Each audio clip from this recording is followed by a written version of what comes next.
in ancient ages, when the sea whispered to the stars and the winds murmured tales from a forgotten time, there stood on a quiet shore a village called the Village of Light. There, every morning, the sun would bow its head toward the blue waters, as if kissing them, melting its rays into the sea's vastness and losing their reflections in its depths. In that village lived a young fisherman named Malik. His beauty was not only in his handsome features and tall, graceful figure, but in the purity of his soul, which made even the sea grow fond of him and feel at ease in his presence. His face shone like gold polished by the sun, and in his eyes lived a sincerity found only in lovers and ascetics. Malik cared for his ailing mother, weakened by a relentless cough and worn down by long exhaustion. He owned neither wealth nor land nor possessions, yet his heart was wide enough to embrace all the people of the Village of Light. Every morning he would board his old boat and cut through the waves with renewed hope, wishing that the day might bring a change in his destiny. He had faced storms and befriended the raging sea, becoming strong against hardship, yet the innocence of childhood still sparkled in his eyes. One evening, as the sun painted the sky the color of glowing embers and the sea seemed to guard a great secret, Malik cast his net into the water. Time passed slowly, and the sea was unusually silent, as if holding its breath. When he finally pulled the net back, exhausted and touched by despair, his eyes widened in astonishment. He found no fish, no provision, but a strange bottle made of shining glass, its colors shifting between turquoise, rose, and deep blue. Around the neck of the bottle were ancient, mysterious engravings, hinting at a tale from a forgotten age. Malik studied it for a long moment, his heart pounding, and thought to himself, perhaps it is an old treasure, or a traveler's trust that lost its way. Yet there is, without doubt, a secret hidden in this bottle. He gently grasped the cap and turned it. The moment it opened, a fierce wind burst forth, and the waves of the sea retreated as if making way for a momentous event. From the bottle rose a pinkish, golden-tinged smoke that swirled and climbed until it formed a clear shape before him. Malik closed his eyes, his heart trembling with awe, then opened them to behold a tall woman of radiant beauty emerging from the smoke, as though her gown were woven from starlight and her hair carried the glow of the moon. With her presence, a solemn majesty filled the place. Then she spoke in a soft voice that pierced the depths. "I am Princess Seraphina, heir to the Kingdom of Shadows. 1,000 years ago, the sorcerer Morvain deceived me and imprisoned me in this bottle."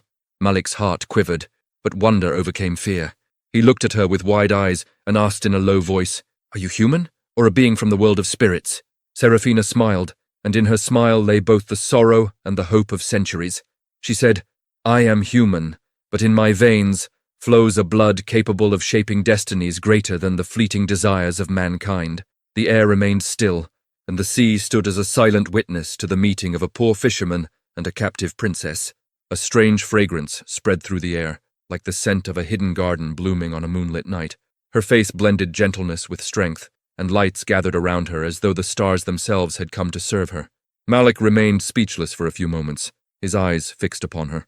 At last he said, in a voice where amazement mingled with belief, "Are you truly a princess?" Seraphina fell silent for a long moment. Then she bowed her head, as though the weight of centuries had settled upon her shoulders, and spoke in a voice heavy with the pain of time. "Yes, Malik, I am the heir to the Sultanate of Shadows. I was raised as a child among lush gardens and towering palaces, beneath the moonlight that kept me company through my nights. My mother was a wise queen, her heart overflowing with justice and mercy, and my father was among the fairest and most righteous rulers of the kingdom. I lived in bliss, never knowing the meaning of fear, until the day a sorcerer named Morvain invaded my realm and everything collapsed." Malik repeated the name in astonishment. "Morvain," she continued, her voice tightening around her words.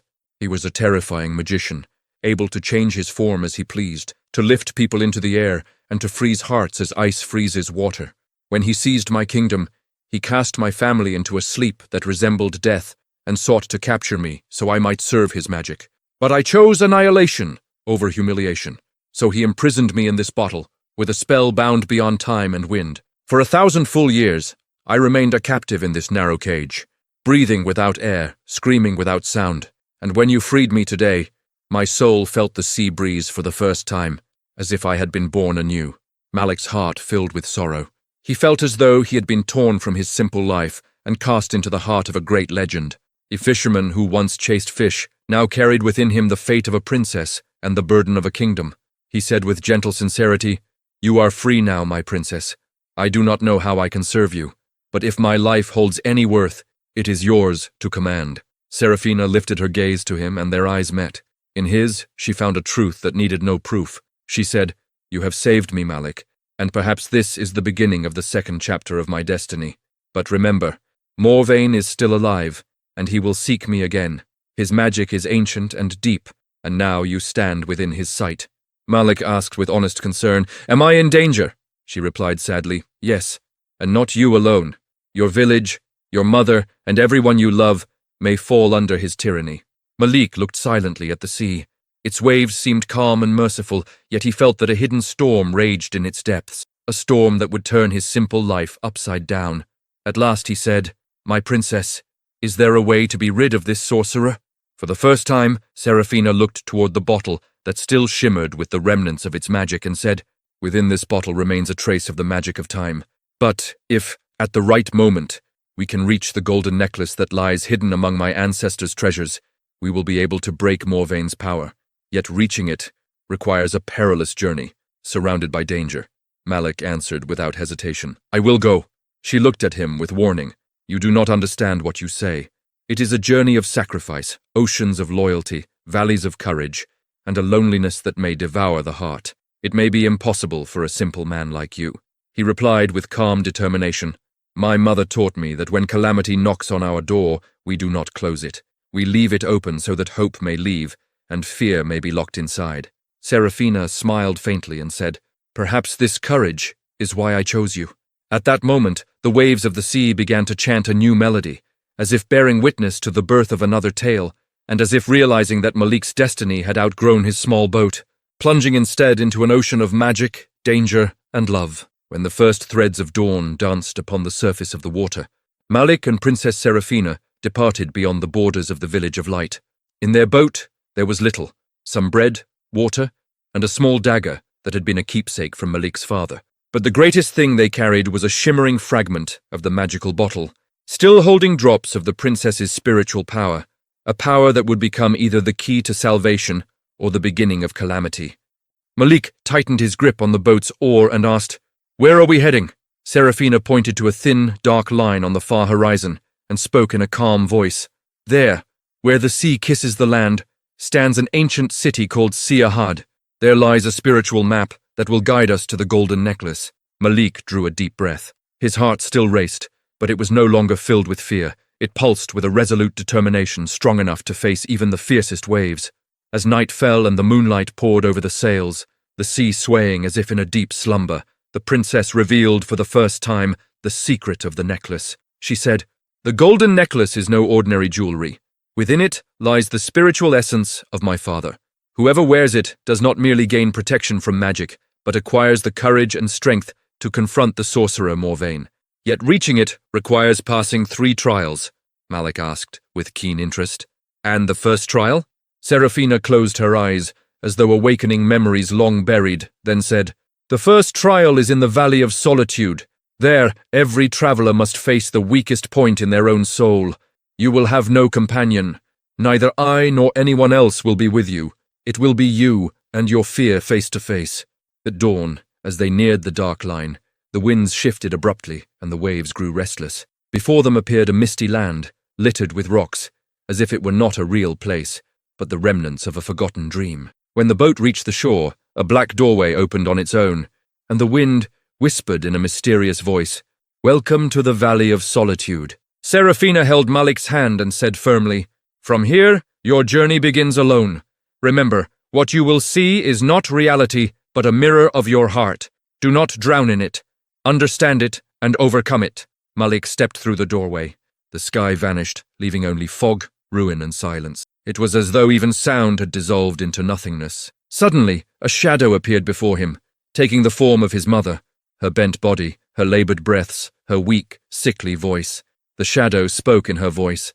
"You have left me, Malik." His heart quivered. Could this be his weakest point? His fear of leaving his mother alone? He stammered, You are not my mother." A voice echoed through the empty space. "Your excuse will never forgive you." Malik closed his eyes and addressed the depths of his heart with painful resolve. "I began this journey for you, mother. If I stop now, Your healing will remain incomplete, and my hope of saving you will vanish. Forgive me." Suddenly, everything vanished. The fog lifted, the land reappeared, and Seraphina's voice rang out across the horizon. "You have passed the first trial, Malik. From now on, we will continue together." Malik breathed deeply. He had succeeded in the first test, yet 2 trials still awaited him. Deep inside, he felt that Morvain had begun to catch wind of their journey.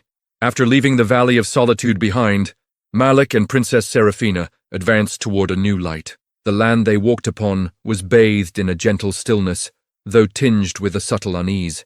Before them shimmered a river of light, not water nor fire, but pure glowing radiance, as if it were the very essence of life. Seraphina looked at the glow and said, "This is the second trial, the river of light. It flows directly to the doors of the heart.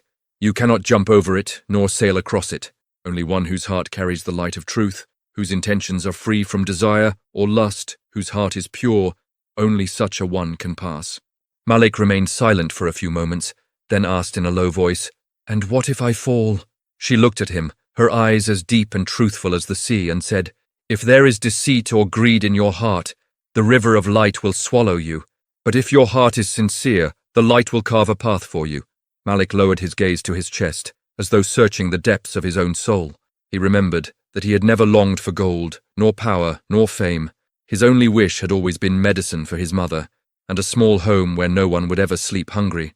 He stepped toward the riverbank and said, "In the name of God." He took his first step, and the ground beneath his feet formed from gentle light, carrying him wherever he walked. He moved steadily until he reached the middle of the river. Suddenly the light began to tremble, and the scene around him changed. He saw his mother healthy and strong, seated in a golden palace, surrounded by wealth and prestige. Yet she was not his mother, but the mother of another rich son he did not know. Then a mysterious voice thundered, "You can have all of this, Malik, if you abandon Seraphina. I will grant you wealth and glory, and your mother will live the rest of her life in comfort and luxury." His heart wavered, his breath grew tight, but he summoned the image of his true mother, poor, yet dignified, proud of her son. He said with unshakable resolve, "I want to see my mother happy through her prayers, not through my riches, and to abandon Seraphina is to abandon myself." The moment he spoke these words, the light of the river intensified so fiercely that he closed his eyes. When he opened them, he found himself on the opposite shore, with Seraphina standing there, smiling. She said, "You have passed the second trial, Malik. The light has accepted you." Then she opened her palm, and in it appeared a silver amulet, forming on its own. She said, "This amulet is a gift from the river. It will protect you in the next trial. But know that Morvain has awakened now, and realized that I have been freed from the bottle. He will not wait for us, he will hunt us." At that moment, a black storm rose from the sea, and a terrifying cry echoed from the clouds.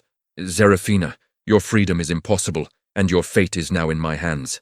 Malik and Seraphina exchanged glances, and understood that time had begun to tighten around them. For the next stage was the Well of Flames, the third and most dangerous trial. After crossing the River of Light, they entered a desolate desert. It was no ordinary desert. The grains of sand were like burning embers, the winds exhaled scorching breath, and on the horizon stood a well encircled by tongues of fire. A voice boomed from the heart of the flames. "You do not need a princess but power and dominion, everything you have failed to become." Malik clenched his fist and said firmly, "I want to be what my mother taught me to be, kind, truthful, and patient. Love is my strength, not greed." The shadow let out a thunderous scream, then vanished and turned to ash. From the ashes emerged a shimmering stone. Malik whispered, "The stone of loyalty." He took it in his hand and began to climb. The fire retreated from his path, and the walls of the well gradually cooled. When he reached the top, Seraphina grasped his hand and pulled him out. As the stone's light touched her eyes, her entire being shimmered with a new radiance.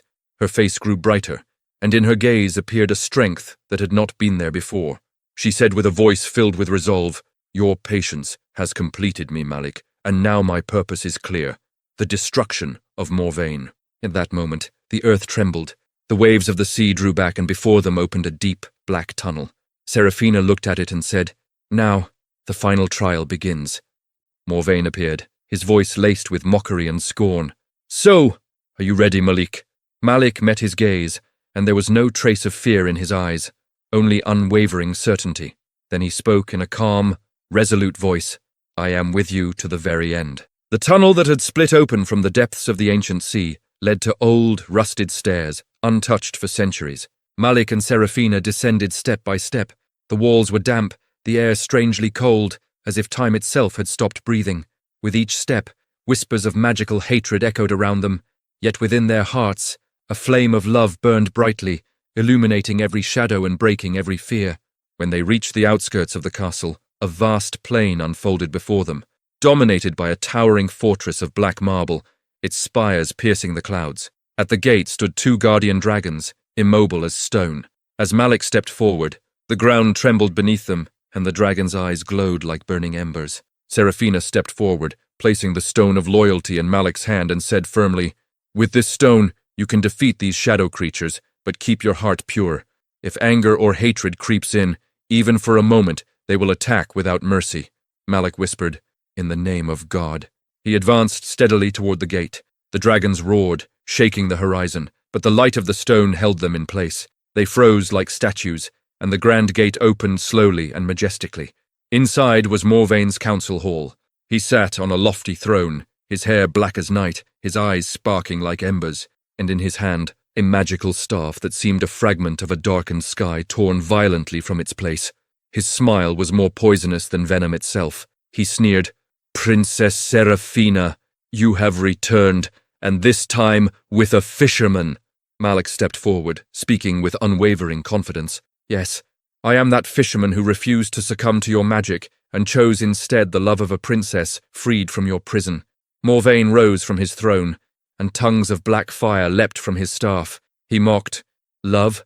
A foolish joke. The greatest weakness in this world." Seraphina stepped closer, her voice brimming with certainty. "No, love is the greatest power. It freed me from 1,000 years of captivity, and it will erase you from existence forever."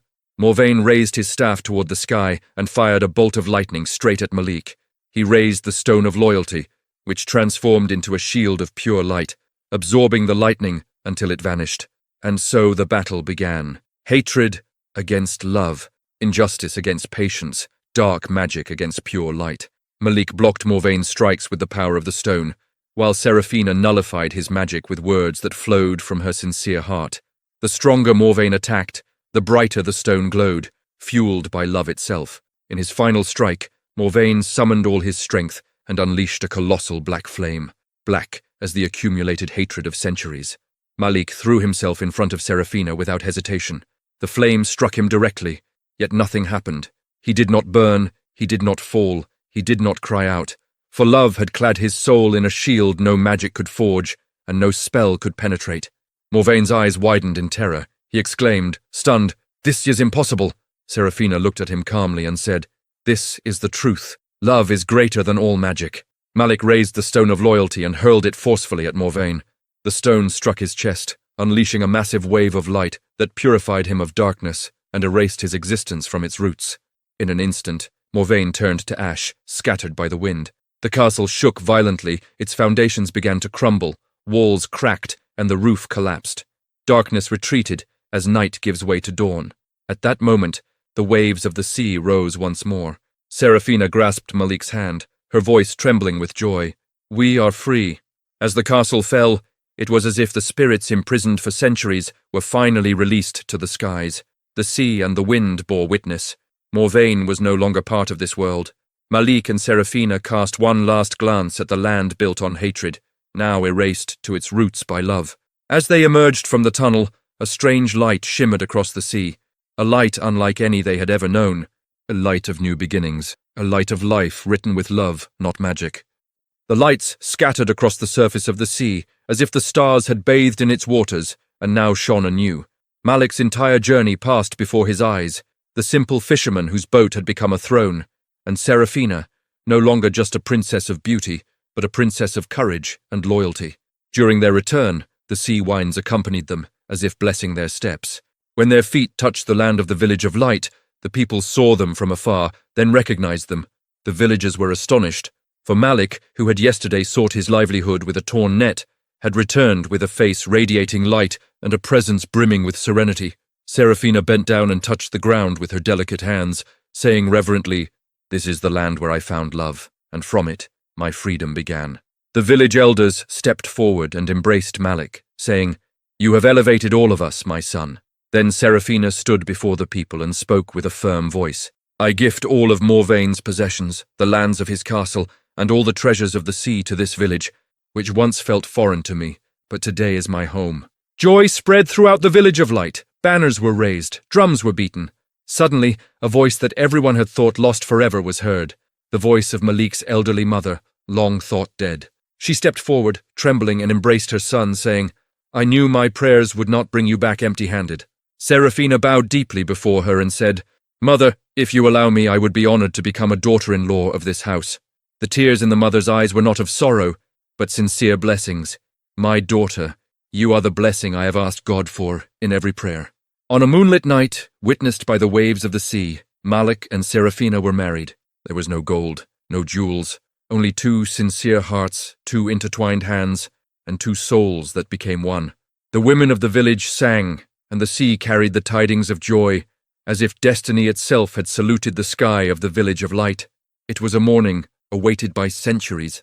That day the sea seemed calmer than ever, its waves singing a lullaby, the air mingling with the scent of flowers. It was a celebration of love that triumphed over captivity and achieved freedom. Malik and Seraphina's home was no longer a simple fisherman's hut, but a beacon of knowledge, justice, and mercy. Children of the village came to hear stories, elders raised prayers, and every passerby admired the house where a princess had laid down her crown and chosen a faithful heart. Seraphina opened a school for the village girls and said, "I want every girl to learn, so no Morvain can ever take away her freedom." Malik built a harbor on the beach and said, "From now on, these boats will not sail merely for livelihood, but for hope." People told of the day Malik and Seraphina's hands intertwined. A golden fish appeared in the sea, a sign that love, when pure, has the entire universe on its side. One day, as the sun kissed the sea, Malik asked Seraphina, "Do you ever miss your royal crown?" She smiled and said, "Every morning, when you look into my eyes, I feel it is more precious than any crown." Time passed. The village flourished, and the love of Malik and Seraphina became more than a story. It became part of the very soil of the village of light. One day children sat on the shore listening to a new tale. Long ago, a fisherman pulled a bottle from the sea, and inside it, a princess was imprisoned. The children's eyes widened in wonder, and one asked, "Was this story real?" The answer came with a smile. "Not just a story, they live among us today, in that house where love became greater than a crown." And so, friends, our story for today comes to an end. We hope you enjoyed it. If you did, please like, share it with those you love, subscribe to our YouTube channel, and activate the bell to receive every new story on time. Thank you for following us, and we will meet again with a new tale.